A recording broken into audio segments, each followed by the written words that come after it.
Hello, good morning everyone. সকাল সকাল ready হয়ে চলে গিয়েছিলাম স্টেশনে। তারপর ট্রেন ধরেই চলে গেছিলাম বনগাঁ স্টেশনে।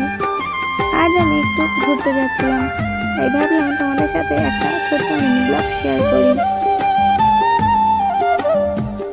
যদি আমার ভিডিও ভালো লাগে তাহলে লাইক কমেন্ট শেয়ার করতে ভুলো না যেন। আমার বন্ধুরা আমাকে নিতে চলে এসেছিল, তারপর ওদের সাথে বাইক নিয়েই বেরিয়ে পড়েছিলাম নীলকুঠির যাওয়ার উদ্দেশ্যে। রাস্তার এই মনোরম দৃশ্য দেখতে দেখতে পথে এই মন্দিরটি পড়েছিল মায়ের। এখানেই প্রথম আমি দেখেছি যে মা নিচে বিরাজমান এবং উপরে রাধাকৃষ্ণের মূর্তি।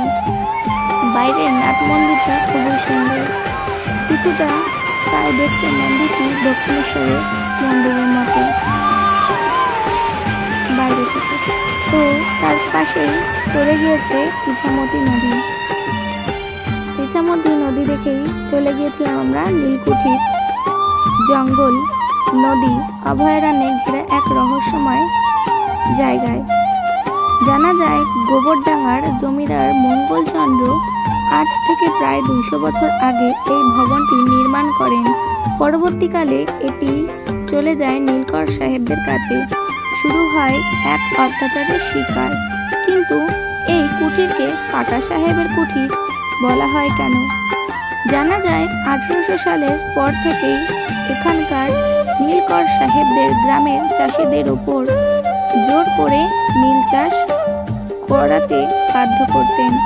কিছু সংখ্যক চাষি নীল চাষ করতে না চাইলে তাদের জোরপূর্বক নীল চাষ করাতে বাধ্য করতেন এবং তাদেরকে হত্যা করে ফেলা হতো। এই ভবনেরই একটা কালকুঠিরেতে আটকে রাখা হয় তাদের।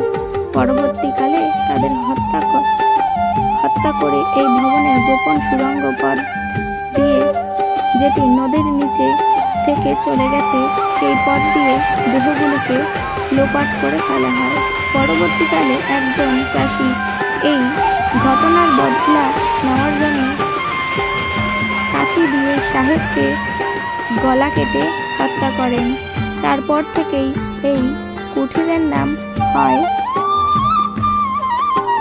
গলা কাটা সাহেবের কুঠির।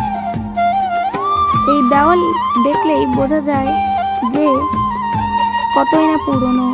এর ওপরেও অনেকগুলি ঘর আছে। আমার যাওয়ার সাহস হয়ে পারেনি, কারণ যদি ভেঙে পড়ে তাই, যেহেতু বহুকাল প্রাচীন। দেখতেই পাচ্ছ দেওয়ালগুলো দেখে কতটা ভেঙে পড়েছে। এইগুলো এই কয়েকটা পিলারের মাধ্যমে রয়েছে এখনো এই নীলকুঠির। এই সিঁড়ি দিয়েই উপরে ওঠা পথ। এর পেছনেই রয়েছে ঘন জঙ্গল ছায়া, জঙ্গলে ঢাকা এক অরণ্য পথ। জানি না এর পেছনে কি আছে, কিন্তু অতিরিক্ত জঙ্গল। তারপর আমি একটু বাইরে এসে ভিডিও করে নিয়েছিলাম। বাইরে ঘুরে চলে গিয়েছিলাম নদীর পাড়ে।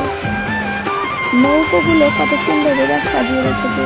ঠিক ওই পাশেই ছিল ফরেস্ট। টাটা।